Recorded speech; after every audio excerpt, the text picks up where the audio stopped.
You have slept 8 hours and woken up exhausted. Not groggy, not slow. Exhausted, the way you feel after a long journey, after something that required enormous effort. But you haven't gone anywhere. You haven't done anything particularly demanding. You've simply spent another day being yourself, or rather, the version of yourself that you present to the world. And that version has cost you everything you had.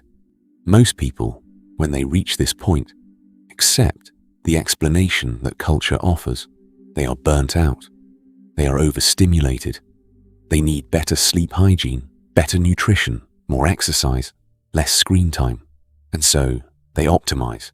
They track their sleep cycles and take magnesium and go to bed earlier and wake up at the same time every morning and drink less alcohol and meditate for 12 minutes. And still, they drag themselves through their days feeling like a phone that never fully charges. Carl Jung watched this happen in his consulting room for decades. People who had done everything right by any external measure, who had addressed the obvious causes of fatigue, who should, by any rational calculation, have been functioning well, and they were not. They were depleted in ways that sleep did not fix, and exercise did not touch, and no optimization protocol could reach. And Jung, who spent his career asking questions that others found inconvenient, asked the obvious question that no one else was asking. What if the exhaustion has nothing to do with what you're doing? What if it has everything to do with what you're suppressing? What he discovered is the subject of this video, and I will tell you now. It is not comfortable to hear, but it will explain something about your energy, about why it disappears, where it actually goes, and what would happen if you stopped sending it to the place it has been going all your life. But before I explain what Jung found, I need to tell you something about how energy actually works in the human psyche, because most people have a completely wrong model of it, and without the correct model, nothing else I'm about to say will make sense. The mind is not a machine that runs on fuel. It is more like a river system. Water doesn't disappear from a river. It gets redirected. When a river is dammed in one place, the water doesn't stop existing. It accumulates somewhere else. It backs up. It finds other paths, often destructive ones. The energy is always present. The question is always, where is it going? Jung called the fundamental energy of the psyche libido, and he meant something much broader than the sexual meaning Freud had given the term. He meant the total life force available to a human being. The energy that drives creativity, curiosity, passion, connection, desire in all its forms. The energy that makes you want things and move toward them and feel alive in the pursuit. In a healthy, integrated psyche, this energy flows. It moves through the person and outward into the world. It manifests as engagement, as drive, as the capacity to be genuinely present in your own life. When you meet someone who has this quality, someone who seems genuinely energized by existence, whose presence is vivid and whose attention is real, you are meeting someone whose libidinal energy is relatively unobstructed. But here is what Jung discovered that changed everything. Libidinal energy does not simply disappear when it is blocked. It does not evaporate. It redirects into the unconscious, where it continues to function, but now as pressure rather than as movement, as a force that is still exerting itself, still demanding expression, but doing so from underground, from behind a wall, from the interior of the psyche, where the conscious mind cannot see it, but the body absolutely feels it. This is the mechanism that explains why so many people are exhausted. Not because they have too little energy, because their energy is being consumed from below, by everything they are maintaining, suppressing, managing, and refusing to know about themselves. And what they are suppressing is precisely what Jung spent his career mapping. He called it the shadow. And this is where everything you thought you understood about your tiredness begins to change. The shadow is not your dark side. I want to be clear about this from the beginning, because the popular understanding of the shadow has been so distorted by misuse that people hear the word and think of their worst impulses, their ugliest thoughts, their capacity for cruelty or jealousy or rage. The shadow contains those things, but it contains much more than them. The shadow is the totality of everything that was not permitted in the construction of your acceptable self. Everything that was exiled, not because it was evil, but because it was inconvenient, because it did not fit the version of you that the people in your environment could receive, reward, or tolerate. Your intensity, if it was too much for the room. Your sensitivity, if it was called weakness. Your anger, if it threatened the family's fragile peace. Your ambition, if it made others uncomfortable. Your sexuality, your creativity, your need for solitude, your capacity for grief, your hunger for things that did not fit the script of who you were supposed to be. All of this went into the shadow, not by your conscious choice, by the automatic, self-preserving logic of a psyche that learned early and thoroughly which parts of itself were safe to show. And here is the critical thing that Jung observed. Everything in the shadow continues to function. It does not become inert when it is suppressed. It does not rest quietly in the dark, waiting for permission to emerge. It pushes, constantly, insistently, against the wall that is keeping it contained. And the wall requires energy to maintain. This is the source of the exhaustion that 8 hours of sleep cannot fix. The energy that should be flowing outward into your life is being used to maintain the containment of everything you are not allowing yourself to be. The suppression of your authentic self is not a passive process. It is active, continuous, and enormously costly. And the more thoroughly you suppressed your own nature, the more complete the exile, the higher the cost. But wait, because here is where it gets more interesting and more specific than most people expect. The shadow suppression cost is only one of the 3 major drains on your psychic energy, and it is not even the most surprising one. There are 2 more, and when Jung identified them, his patients consistently described the same experience, the sensation of something finally being named that had been operating invisibly for decades. The second drain is what Jung called the energy cost of the persona. The persona, as Jung defined it, is the social face, the mask, the carefully constructed presentation of self that you wear in different contexts, at work, with your family, with your friends, in public, online. The persona is not inherently pathological. Every human being has one. Social life requires some version of interface between your interior and the exterior world. The problem is not the persona. The problem is the maintenance. Think for a moment about what it actually requires to maintain your social presentation through an entire day. Before you speak, there is an instant of monitoring. Is this appropriate? Is this the right tone? Is this the version of the thought that will land well here? Your expression is managed. Your posture carries information about how you want to be perceived. Your responses are calibrated to the social temperature of the room. Every interaction involves, at some level, a calculation that happens so fast and so automatically that you do not experience it as calculation. You experience it as simply being yourself. But it is not simply being yourself. It is performing yourself. And performance requires energy. Jung's clinical observation across decades of work was that this performance tax is far higher than people realize. The person who has spent a lifetime building and maintaining an elaborate persona, whose social face is significantly different from their interior reality, is paying an energy tax that compounds daily. Every interaction extracts a small fee. By the end of a social day, they are not tired because of what they discussed or what they accomplished. They are tired because of the continuous performance. This is why introverts are not simply people who prefer quiet. They are people who are particularly sensitive to the persona tax, who feel the cost of the performance more acutely than others, and who need more time in the absence of the performance to recover. But here is what Jung found that goes beyond introversion. The larger the gap between the persona and the actual self, The more different the performance from the interior reality, the higher the tax. The person who has constructed a persona of cheerfulness while feeling chronic grief pays more than someone whose social face reflects something closer to their actual experience. The person performing competence and certainty while experiencing internal confusion pays more than someone who can acknowledge uncertainty. The person playing the role of the person who has it together while internally feeling like they are barely holding on pays. Every single day, in every single interaction, an energy debt that accumulates with perfect consistency, and almost no one names it as such. They call it peopling.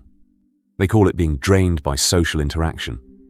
They accept it as simply part of being them, as though the exhaustion were inherent to their personality, rather than to the gap between their personality and what they are presenting. What would happen to your energy if the gap narrowed? If what you showed was closer to what you were? This is not a rhetorical question. Jung watched it happen in patients who underwent genuine shadow integration and persona relaxation. The energy returned, not partially, significantly, because the tax was no longer being collected. Pause this video right now. I want you to think of the most exhausting person in your life to be around. Not the person who makes you emotionally distressed. The person who simply leaves you most depleted after time together. The one who, when you finally leave, makes you feel like you've run a marathon. Now, write in the comments just one word or phrase what role you play when you're around them. The version of yourself you perform in that relationship, not who you actually are, who you perform. Because what you write there is a direct measurement of how much of your energy that relationship is costing you. And I'm going to explain, in a moment, exactly what to do with that information. But first, the third drain. And this one is the one that Jung's patients found most unexpected, most difficult to hear, and most important. The third major drain on your psychic energy is this: the maintenance of unconscious conflicts. Jung observed that when a person holds two contradictory positions simultaneously, when their conscious belief system contains incompatibilities that have never been resolved, those incompatibilities do not simply coexist peacefully. They create friction, constant, low-grade, energy-consuming friction. I want to give you some examples, because this concept is abstract until you see it in yourself. The person who consciously believes that other people's needs should come first, while unconsciously resenting the continuous sacrifice of their own. The conscious belief and the unconscious reality are incompatible. The psyche must work continuously to maintain the conscious position against the pressure of the unconscious one.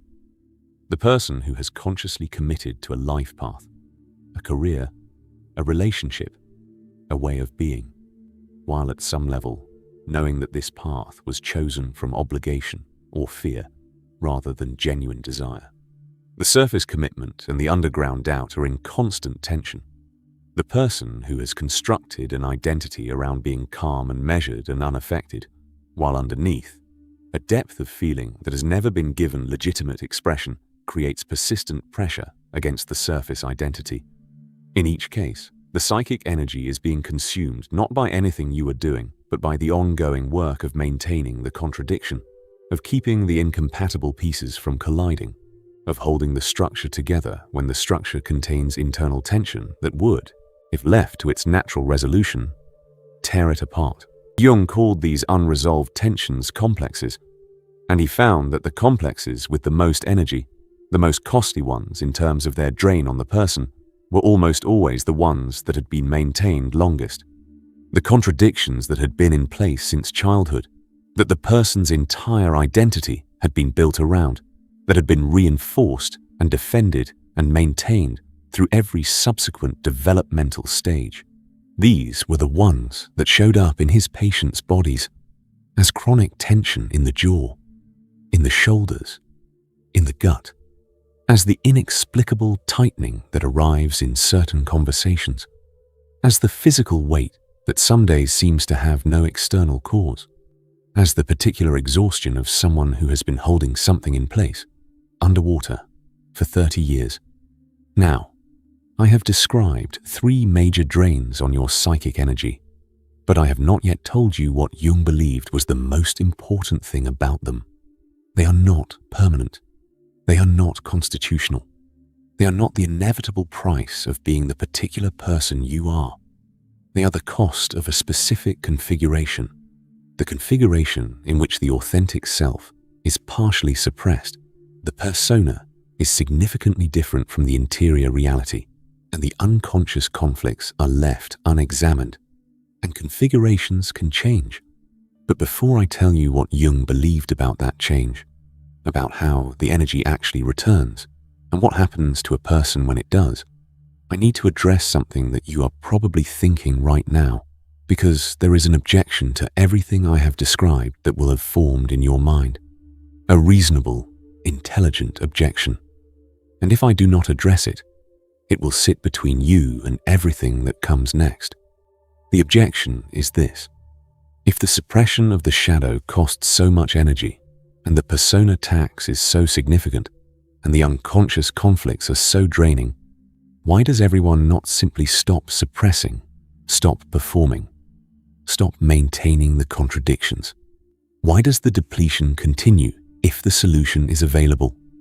This is the right question, and Jung's answer is the most important thing in this video. The suppression does not continue because people are weak. It does not continue because they are lazy, which is the very accusation this video began by refuting. It continues because the suppression was put in place for reasons that felt, at the time, like survival. And the psyche does not release survival mechanisms simply because the threat they were designed to address no longer exists. The child who suppressed their anger because expressing it destabilized the family system, that suppression was the correct adaptation. It kept the connection intact. It preserved safety in an environment where safety was genuinely fragile. The child who constructed a cheerful, capable persona because the adults in their world could not cope with their authentic emotional reality, that construction was intelligent. It worked. It maintained the relationships that the child depended on. The adolescent who buried an aspect of their identity because the environment around them communicated, clearly and forcefully, that aspect was unacceptable, that burial wasn't weakness. It was a reasonable response to real social pressure. And then those children became adults, and the threats that made the suppression necessary dissolved. But the suppression remained, because the nervous system does not automatically receive the message that the original threat is gone. It continues to predict, based on the original training, that the suppression is still required. And so you carry into every room you enter, every relationship you form, every day of your adult life, the full energetic cost of protections you built in an environment that no longer exists. This is what Jung meant when he said that the greatest waste in human life was the energy spent maintaining defenses against dangers that have passed. And it is what makes his framework for energy recovery so different from every productivity hack or wellness protocol you have ever encountered. Because the energy does not return through optimization, it returns through integration. Integration is the process by which the suppressed material, the shadow contents, the authentic self beneath the persona, the unresolved conflicts, is gradually brought into conscious awareness and allowed to exist without the defensive energy that was maintaining its suppression. This is not a comfortable process. I'm not going to tell you it is. The material that has been suppressed for reasons.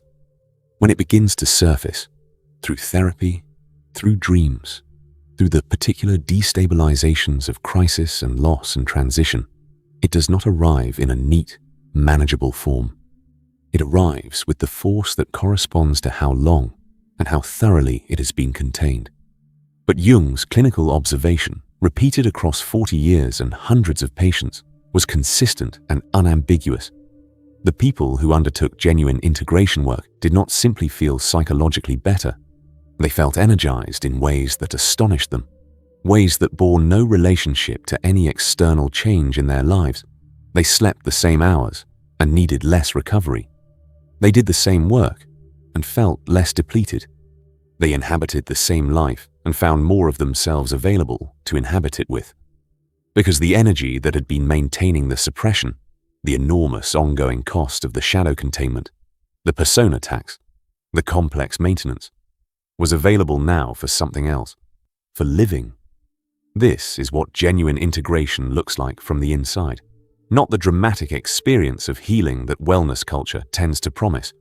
Something quieter and stranger, the gradual sensation of coming back online, of becoming more present in your own existence, of feeling in the middle of an ordinary afternoon, more energy than you have felt in years, without having done anything different, simply because the weight you are carrying is slightly lighter.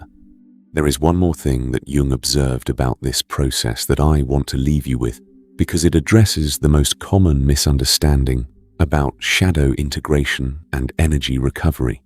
People assume that releasing the suppression, allowing the shadow material to exist, relaxing the persona, resolving the conflicts, will make them less functional, less socially acceptable, less capable of navigating the world. The opposite is consistently true. The person who has integrated their shadow does not become wild or uncontrolled or socially difficult. They become more genuinely present. The energy that was maintaining the suppression is now available for actual engagement with the world. The attention that was diverted into self-monitoring is now available for actual attention to others. The performance that was extracting its daily tax is replaced by something more efficient and more real. A self that does not have to be managed because it is simply expressed. These people are more productive, not less, more creative, more capable of genuine connection, more resilient in the face of difficulty, not because they have added anything, but because they have stopped spending themselves on maintenance. This is what Jung believed about human energy, that the most abundant source of it was not in any supplement or sleep protocol or motivational system. It was in the authentic self, the self beneath the performance, beneath the suppression, beneath the accumulated defenses against threats that no longer exist. That self has been there all along, waiting, full of the energy that has been going all this time into the work of keeping it invisible. You are not lazy. You are not constitutionally depleted. You are not simply someone who was not built for the demands of modern life. You are a person who has been spending enormous energy in the one place that no one ever looks. And the most radical thing you can do, not eventually, not after more optimization right now, is to look there. Before you leave, I want you to do something. Think of the single thing you perform most consistently, the role, the quality, the version of yourself that costs you the most energy to maintain, and write one word in the comments, the word that describes what you are performing. Not who you are, what you perform. Just one word, because what you find in that answer is not a problem to solve. It is the precise location of the energy that has been missing. And the fact that you can name it, that after watching this video, you know what to call the thing that has been costing you, means that something in you has already started to reclaim it. That's where it begins. If this video found you at exactly the right moment, if something in it finally gave words to something you've been trying to understand for years, subscribe. Because this is only the beginning of what we're going to uncover together. And if you thought of someone who has been running on empty without understanding why, someone who needed to hear this, don't forget to share this video with them. Because the people who are most exhausted are the ones who have been told their exhaustion is a character flaw, and they need someone to show them where it actually comes from.